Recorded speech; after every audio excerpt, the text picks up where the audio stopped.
Hello mga kabayan! Kumusta po kayo? 3 years contract salary dito sa South Korea. 4.1 million nga ba yung kikitain mo? Yes, 4.1 million. And based po yan sa aking salary. Bali 3 years and 9 months pa ako dito sa South Korea, so hindi na po ako mag-extend. So gusto kong i-share sa inyo kung magkano nga ba yung naipon ko sa loob po ng 3 taon and 9 na buwan na pagtatrabaho po dito sa South Korea. Ngayon gusto kong i-share sa inyo para dagdag kaalaman na rin po sa mga gustong mag-apply at magtrabaho dito sa South Korea. At alam niyo po guys, sa 4.1 million, hindi pa po dito kasama yung separation pay or back pay.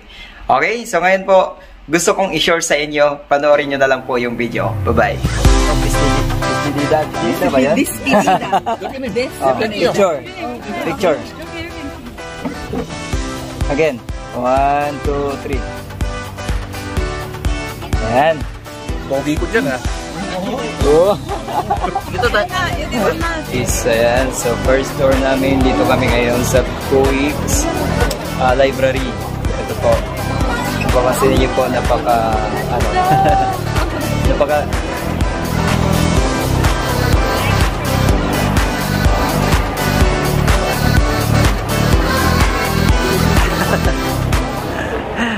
ayan, so marami yung mga nagpipicture.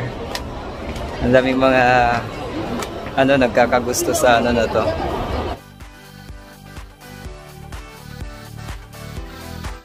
So ngayon guys, open po natin yung pecounterp.com kasi yung payslip po namin ay nasa website.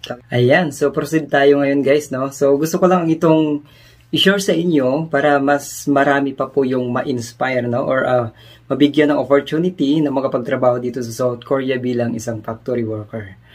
Okay. So ngayon guys, ito is dito makikita po natin yung pagtaas ng salary every year from 2020, 2021, 2022 at ngayong 2023. Ipapaliwanag ko rin po sa inyo kung ilang oras po ba yung trabaho dito sa South Korea at ilang araw din po. Okay?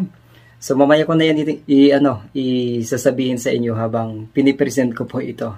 Ayan, so ngayon guys, punta muna tayo dito sa may payroll status. Kasi itong payroll status guys, ibig sabihin po nito, dito natin makikita yung salary po natin or yung every month na sahod natin sa loob po ng 3 taon na pagtatrabaho ko dito sa South Korea. Okay, so from December 2019 hanggang ngayon po, September 2023. Okay? So, i-select po natin dito guys. Nag-start ako na mag-work last December 2019. So, ilagay po natin December 2019. Ayan. And ngayon po, no? So, ngayon guys is nag-stop na rin po ako sa work and pauwi na rin po ako sa Pinas by pauwi na rin po ako sa Pinas by October 20. Ayan. So ngayon guys, ito po yung salary po natin, no? So ito makikita nyo po dito, nandito yung name ng company.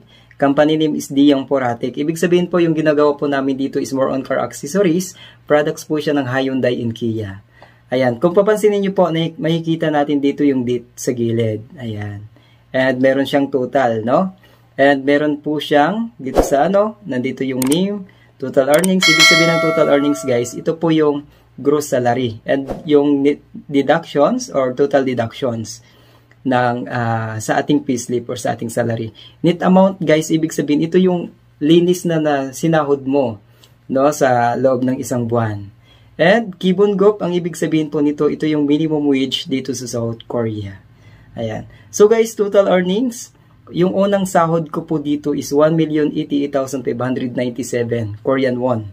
Okay, so hindi po yan kompleto hindi yan kompleto na isang buwan po ako nagtrabaho. Kasi parang 10 days lang po ako na nag-work niyan, din inabutan na po ng cut-off. Kaya ito lang yung naging salary po natin.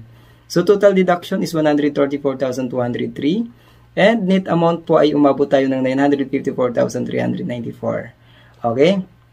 Ayan yung first natin, unang tanggap po ng sahod natin.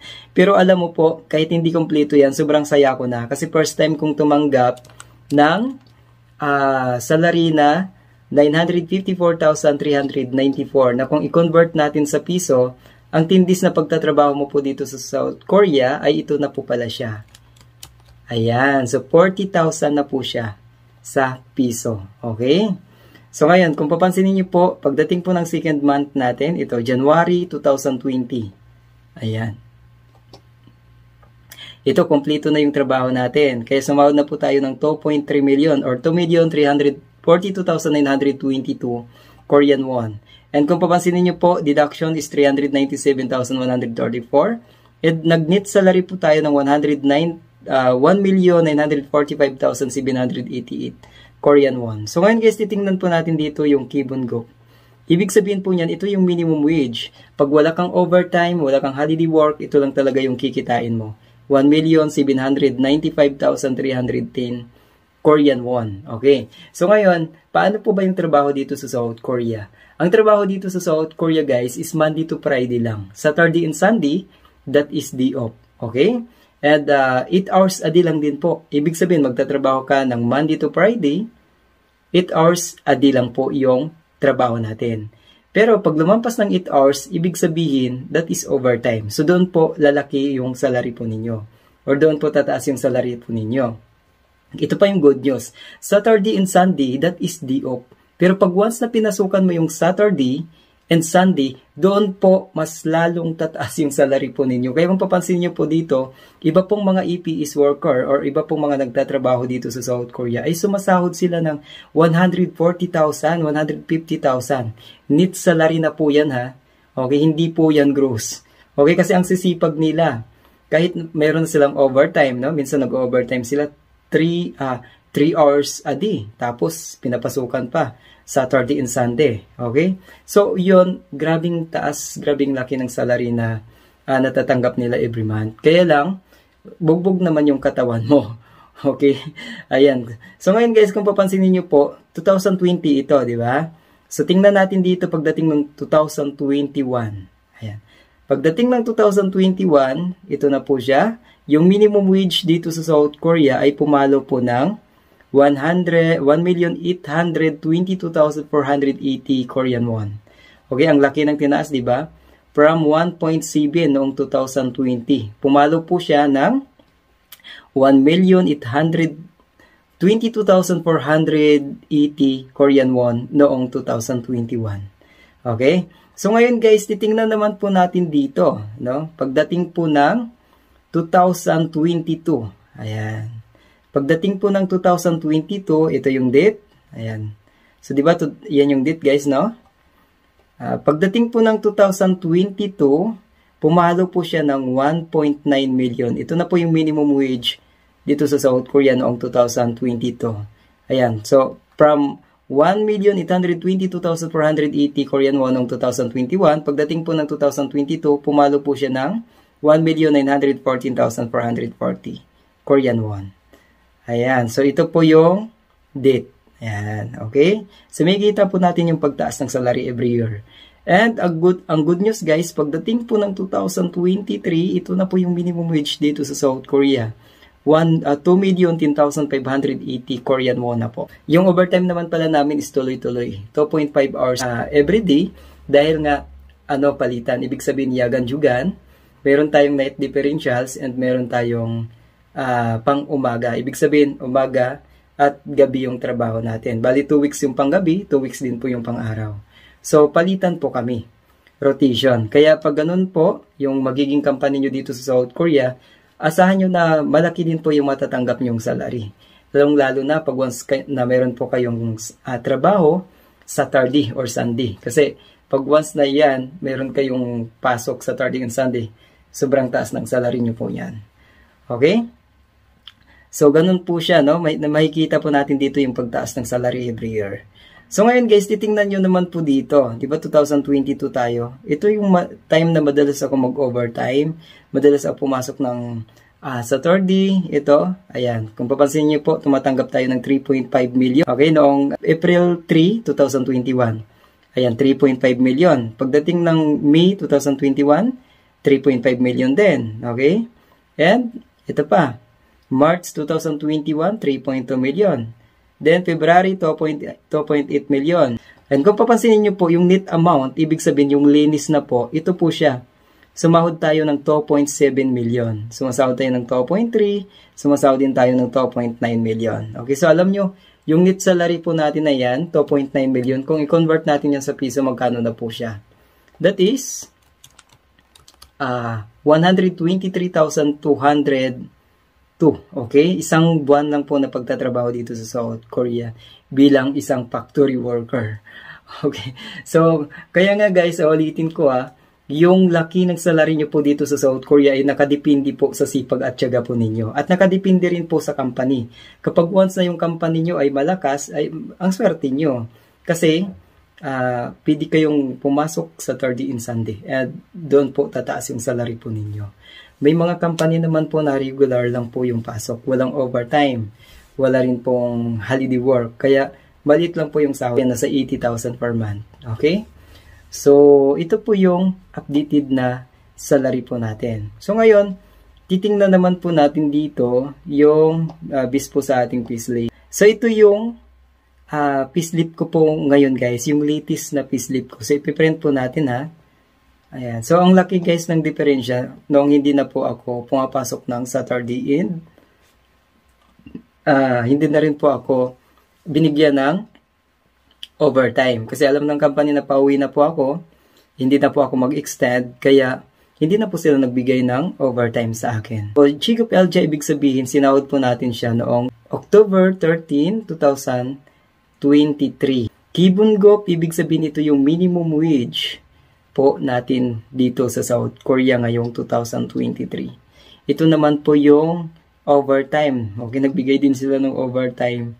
Bali 115,440. Ito is Saturday, no? Pag marami kang Saturday, bali 4 din na doble yung itong 115. Ayan. Kaya kung papansinin niyo po, nag-gross salary ng 2,126,020 Korean won. And company po is nagdeduct ng 419,247. Ayan. Okay, so ito yung ibig sabihin ng Kongji Chongik ay deduction. And Jigup Chongik, ibig sabihin po nito is gross salary. Ayan. So ngayon, ano naman po yung binawas at napunta dito sa may deduction? Sa Sudoksi po, ibig sabihin income tax, nagbayad tayo ng 28,050 Korean won.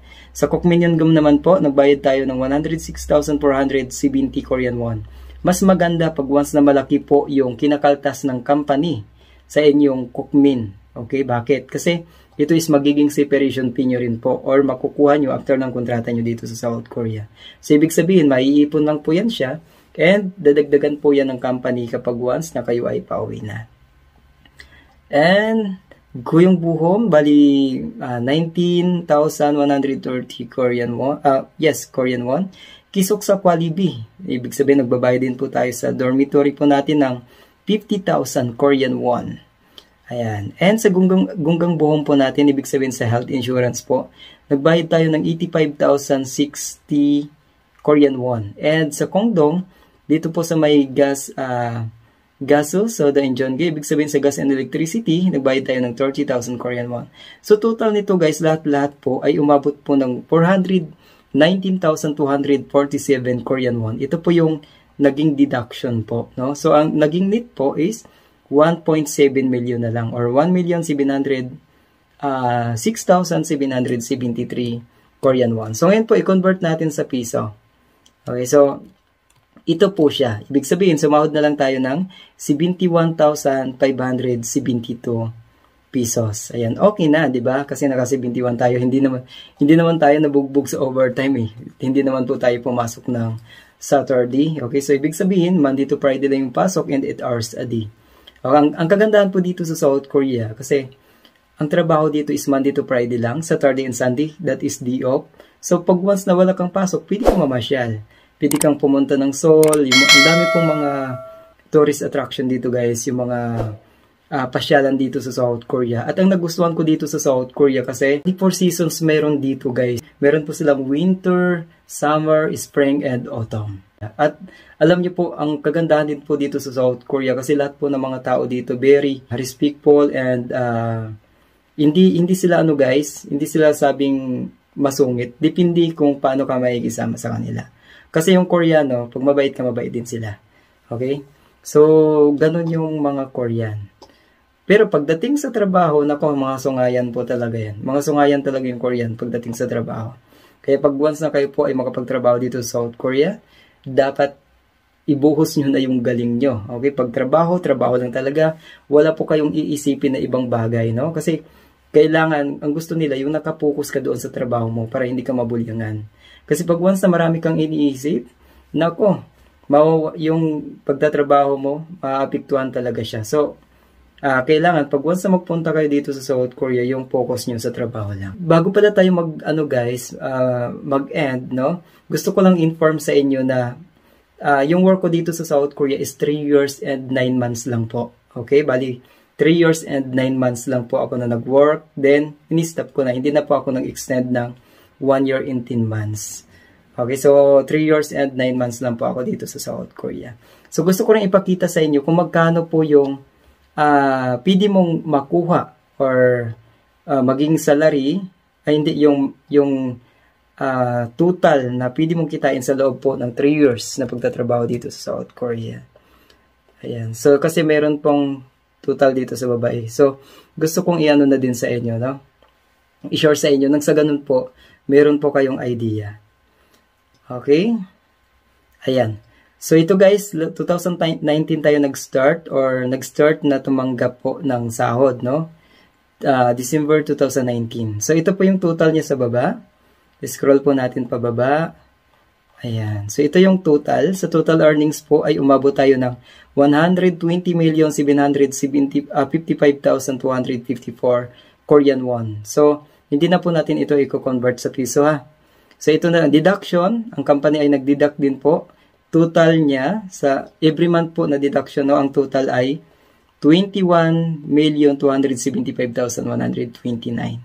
Okay, at ang pumasok sa ating bank account sa loob po ng 3 taon na pagtatrabaho dito sa South Korea ay 99,480,125 Korean won. So ngayon i-convert natin yan sa piso. That is 4,171,617.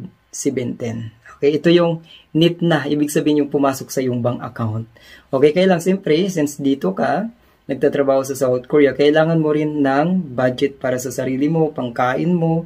Okay, so kailangan talaga na may allowance ka na ititira bago mo ipadala yung pera mo sa Pinas. Okay, kaya okay na rin na meron tayong 4 million or 4.1 million na pumasok sa ating bank account. And sa loob naman po ng 3 years and 9 months ng pagtrabaho ko po dito sa South Korea, ang naging separation fee ko po ay umabot po siya ng 19 million Korean won. So ngayon, i-convert natin siya sa piso. That is, hindi na natin isama yung butala. Pero ito po yung natanggap kong separation fee. Kasama na po dito yung Twigicom and yung sa Kokmin. Ay, yung sa NPE. So, total is 796,749 pesos. Okay, kung umabot tayo ng 4 years and 10 months, that is, abutin din siya ng mga 1.2 million. Pero hindi na natin pinabot guys dahil gustong-gusto ko na talagang umuwi ng Pinas. And yung ano ko talaga, yung plan ko talaga guys is umuwi ng Pinas para mag-expand ng branch ng Prime Language and Technology Center Incorporated. And gusto ko magkaroon ng branch sa Luzon. Nang sa ganun po ay marami pa po tayong matulungan na mga kababayang gusto mag-apply dito sa South Korea bilang isang factory worker. Gustong bumago yung buhay. Okay, so alam niyo po sa kadinabi-dami ng aming natulungan, no, na nakapagtrabaho dito sa South Korea. Nung nagtatrabaho sila dyan sa Pinas, nagtitiis lang din po sila sa 10,000 na salary per month. 10,000, 12,000 per month. So habang nagtatrabaho sila, ginagawa po nila yung mga requirements kung paano makapag-apply at kung paano makapagtrabaho dito sa South Korea. Good news guys, after a year, nakapagtrabaho sila dito sa South Korea bilang isang factory worker. So sana kayo din, no, sa mga nakikinig ng or sa mga makapakinig nitong aking YouTube or yung aking video, no? So, sana kayo po ay ma-inspire and mabigyan din ng opportunity na makapagtrabaho dito sa South Korea bilang isang factory worker. So, wag nyong sayangin yung taon at panahon. Dapat mayroon kayong ginagawa para sa pangarap nyo. Kung gusto nyong bumago yung buhay, go. Okay? I-work nyo yung mga requirements na makapagtrabaho dito sa South Korea bilang isang factory worker. So hanggang dito na lang po, and God bless and good night po sa inyong lahat. Bye-bye!